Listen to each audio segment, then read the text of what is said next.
Bonjour à toutes et à tous, bienvenue dans votre site Mathéphysique en poche. Je vous souhaite bien sûr une bonne santé et je vais partager avec vous, chers étudiants et étudiantes, un sujet concernant les dipôles RC et RLC, bien sûr pour les étudiants de la deuxième baccalauréat. Donc voilà, vous avez le sujet devant vous, vous allez le lire pour bien comprendre les questions et y répondre. En fin de compte, vous allez comparer bien sûr vos résultats avec les miens. Donc, étude de dipôle RC, on prendra pi au carré égale à 10. Donc, on réalise le montage schématisé sur la figure 1, comportant un générateur idéal de tension de force électromotrice E. Vous avez deux conducteurs ohmiques de résistance R1 et R2, deux conducteurs C1 et C2, tels que C2 égale 4 microfarad. Initialement non chargé. Un interrupteur double position, on peut le noter, on peut le positionner soit en position 1 ou soit au 2. Donc vous avez une bobine d'inductance L et de résistance interne. L'étude de dipôle RC. Premièrement, on place l'interrupteur K en position 1. Alors si je le place en position 1, on est en train de le charger, puisque les deux condensateurs sont initialement non chargés. Donc lorsque je mets l'interrupteur K à la position 1, ou bien en position 1, alors là on essaie de charger les deux condensateurs qui sont bien sûr placés en série. Alors là il faut faire très bien attention, parce que ou bien les deux condensateurs sont en série ou bien sont en parallèle. Alors là on vous dit voilà, on a bien tracé la courbe. Un système d'acquisition informatisé adéquat a permis de tracer la courbe représentant la tension UAB entre les deux points A et B. Donc c'est la tension entre les deux condensateurs. Alors la droite T représente la tangente à la courbe au point d'abscisse T égale à 0. On symbolise par CE la capacité de condensateur équivalent à l'association en série de C1 et C2. Donc, première question, établir l'équation différentielle vérifiée par la tension UAB. Bien sûr, on va répondre à chaque question. Donc, si je réponds à la première question, donc pourquoi j'ai choisi cet exercice-là? Parce que c'est pour, bien sûr, changer, parce que toujours on réalise un dipôle RC avec un conducteur et un seul condensateur. Maintenant, vous avez deux condensateurs en série. Alors là, comment faut-il faire pour établir l'équation différentielle? Vous avez tout simplement, vous appliquez la loi d'Émaille. On a UAB plus UR1 égale à E. Alors, vous savez que UR1 égale à R1 I d'après la relation d'Ohm. Donc, vous savez d'autre part que UAB n'est autre que la tension des deux condensateurs. Donc, c'est UC équivalent. Donc, la charge qui apparaîtra sur le condensateur C1, c'est la même que la charge qui s'applique au condensateur C2. C'est-à-dire que Q1 égale à Q2, que je note c'est Q. Donc, c'est C équivalent, bien CE en notant dans le sujet. Donc, CE UAB. Donc, si je voudrais chercher l'intensité, c'est quoi? C'est dQ sur dt. Donc, c'est CE d de UAB sur dt. Donc, dans notre relation, bien sûr, la loi d'Émaille, on a UAB plus UR1. C'est quoi R1 fois I? Et c'est quoi? C'est C équivalent d UAB sur dt égale à E. D'où l'équation différentielle. Donc, c'est du AAB sur dt plus 1 sur R1 C équivalent UAB égale à E sur R1 C équivalent. Donc, voilà votre équation différentielle, bien sûr, en fonction de UAB. Donc, la première question est finie, terminée. On passe à la deuxième question. Bien sûr, on vous donne ici la solution. On vous dit, voilà, UAB égale à U0, 1 moins exponentielle de alpha t. Alors là, exprimer U0 et alpha en fonction des grandeurs caractéristiques du circuit. Donc, il suffit d'abord de chercher la dérivée de UAB par rapport au temps. Et ça, vous devez savoir, si U0 est une constante, ici vous avez un moins, donc vous devez tenir compte de ça. La dérivée de l'exponentielle, c'est alpha, donc l'exponentielle de alpha t.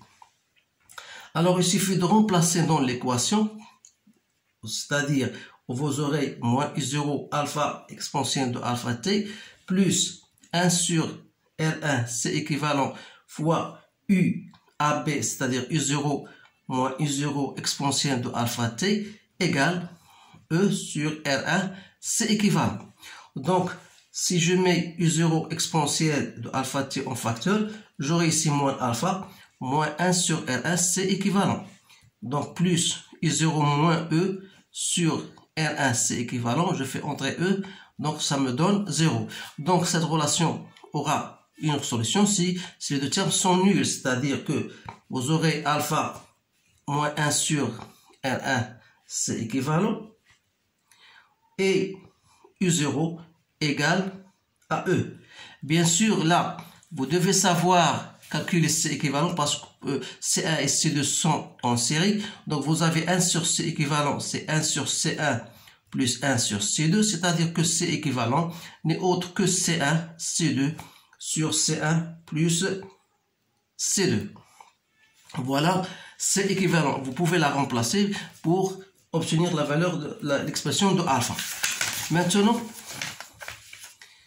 voilà, en utilisant la courbe de la figure 2, voilà, déterminer la valeur de E. Alors là, puisque les deux condensateurs initialement sont non chargés, c'est-à-dire que l'instant UAB à l'instant t égale à 0, c'est égal à 0. Mais lorsque UAB à l'instant t à l'infini, ça va prendre l'exponentielle de moins l'infini, ça tend vers 0. Donc UAB, ça tend vers U0. Donc ce U0 n'est autre que la valeur E qu'on peut déterminer à partir de cette courbe-là. C'est-à-dire lorsque UAB prend une valeur bien déterminée constante, cette valeur-là, c'est la valeur de E. C'est-à-dire 8, 12, 16, 20, 24. Donc, c'est-à-dire que U0, E égale à 24 volts. D'autres questions, trouver la valeur de la capacité C1. Donc, d'après toujours la courbe, vous avez tout.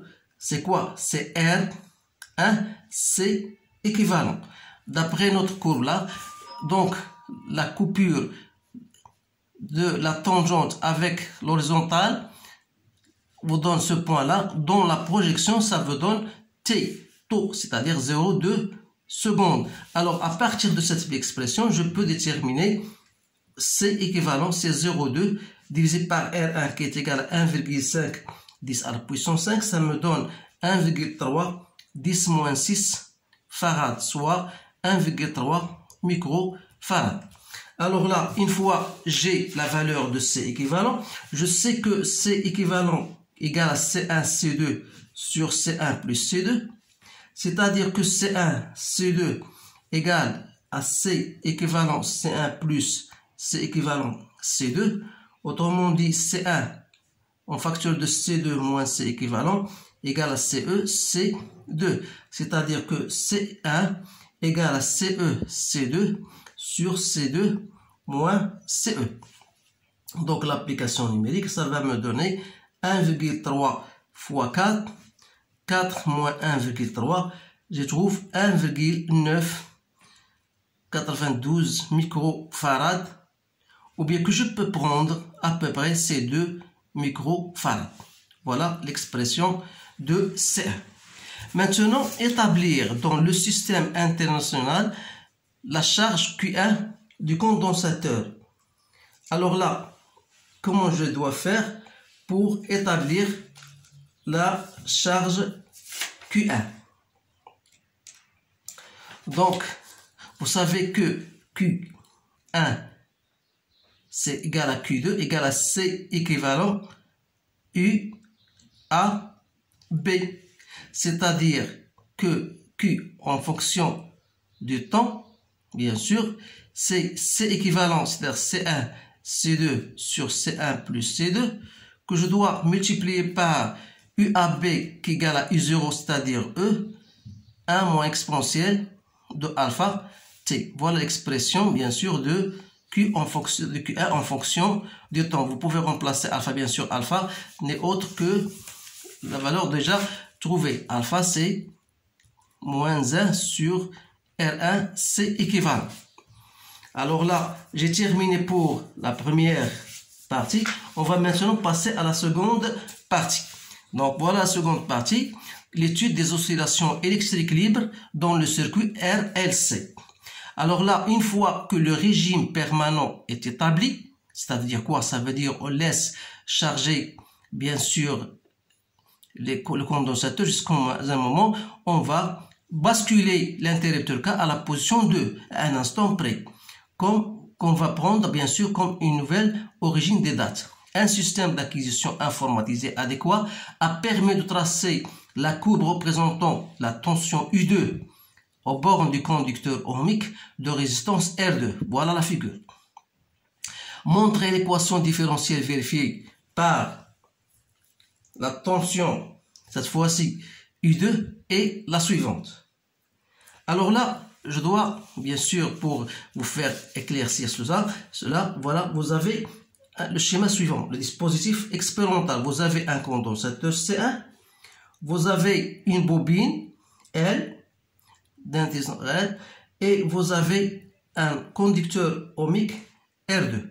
Donc voilà U2, voilà UL, et vous avez U1. Donc si vous appliquez la loi des mailles, vous aurez UL plus U1 plus U2 égale à 0. Nous, ce qui nous intéresse, c'est de déterminer l'équation différentielle en fonction de U2. Alors là, vous savez bien sûr que la charge Q1, c'est C1 U1. Donc de là, je peux faire sortir U1 comme étant Q1 sur C1. Autrement dit, si je fais DU1 sur DT, n'est autre que 1 sur C, 1, DQ sur DT, c'est I. Alors là, de la même manière, vous avez U2 égale à R2I. Donc, je sais que I, donc, c'est quoi? C'est U2 sur R2. D'où DU1 sur DT, celle-ci, égale à 1 sur C1 fois I. I, c'est quoi? C'est U2 sur R2. Donc, ça reste 1 sur R2 C1 U2. Voilà la première expression que je dois utiliser. Donc, de même, on a UL. UL, c'est quoi? C'est L DI sur DT plus RI, c'est-à-dire c'est L D sur DT. De quoi? De I, c'est U2 sur R2 plus R U2 sur R2. Donc, c'est quoi? C'est L sur R2 DU2 sur DT plus R sur R2 U2. Alors, si je reviens à la loi des mailles, cette relation-là, je fais la dérivée de tout ça. Donc, j'aurai la dérivée de UL par rapport au temps, plus dérivée de U1 par rapport au temps, plus dérivée de U2 par rapport au temps, égale à 0. C'est-à-dire, DUL par rapport au temps, c'est quoi? D'après l'expression on a obtenu, voilà DUL, voilà UL. Donc il suffit de faire cette dérivée-là. C'est-à-dire, j'aurai L sur R2, la dérivée seconde de U2 par rapport au temps, plus R sur R2, la dérivée de U2 par rapport au temps. Ça, c'est la dérivée de UL. Donc, dérivée de U1 par rapport au temps, je l'ai déjà obtenu, voilà. Je vais remplacer, c'est quoi? C'est 1 sur R2, C1 U2, il me reste DU2 sur DT égale à 0. Donc, si je voudrais commencer, voilà, je mets d'abord pour ne pas aller trop vite, donc voilà, dérivée seconde de U2 sur DT, plus vous avez DU2 ici, donc on va mettre en facteur, donc c'est R sur R2 plus 1 DU2 sur DT, plus 1 sur R2 C1 U2 égale à 0. Alors, donc si je voudrais, je vais mettre en des mêmes dénominateurs et je dois multiplier par L sur R2 pour commencer par dérivée seconde de U2. Donc, dérivée seconde de U2 par rapport au temps, plus R plus R2, donc sur R2, donc je dois multiplier par R2 et je divise par L, DU2 sur DT, je multiplie par R2 et je divise par L, donc L c'est 1, U2 égale à 0. Et c'est l'équation différentielle qu'on voulait bien sûr trouver en fin de compte. Voilà, j'ai trouvé bien sûr, j'ai montré, voilà l'équation différentielle. Maintenant, après cette question-là, on vous dit, voilà, en considérant que la pseudo période, c'est-à-dire T0 égale à T égale, vous le savez en cours, c'est 2pi racine de L. Ici, on a L et on a C1. Donc, on voudrait montrer que C1 égale à 2 microfarads. C'est-à-dire que C1 égale à T0 au carré sur 4pi au carré L. Vous avez T0, bien sûr, c'est quoi? T0 d'après cette figure, voilà la période d'ici à là. Donc, ça fait 4 millisecondes. Donc, 4 au carré, vous le convertissez en secondes, sur 4pi au carré, 4pi au carré c'est 10, donc c'est 40, fois L. Donc, la valeur de L, je pense, c'est déjà donné, c'est 0,2. Donc, 0,2. Et vous allez trouver bien sûr qu'il s'agit de ces 2 microfarads. Maintenant, je passe à la troisième question. 2-3. Pour entretenir les oscillations, bien sûr, vous remarquez bien que ces oscillations-là sont affaiblies en fonction de temps. Regardez les amplitudes, elles varient. Alors là, pour entretenir ces oscillations, c'est-à-dire pour les garder, pour obtenir un système périodique, alors là, il faut mettre un générateur de tension UG égale à KI. Alors là, trouver la valeur de K. C'est-à-dire, dans notre équation, on aura bien sûr un changement, c'est-à-dire, on aura, d'après la loi d'Emaille, U1 plus U2 plus U3, plus R, pardon, égale à UG, égale à KI. Donc, si j'essaie d'entrer par la dérivée, c'est-à-dire que dérivée de U1 par rapport au temps plus D de U2 par rapport au temps plus D de UL par rapport au temps égale à K DI sur DT. C'est-à-dire K DI sur DT n'est autre que 1 sur R2 DU2 sur DT. Donc, la seule variation, on a déjà travaillé avec ça, donc ce qui va nous donner en fin de compte, dérivée seconde de U2 sur DT, vous faites toujours la même chose parce que la même équation qu'on a fait tout à l'heure.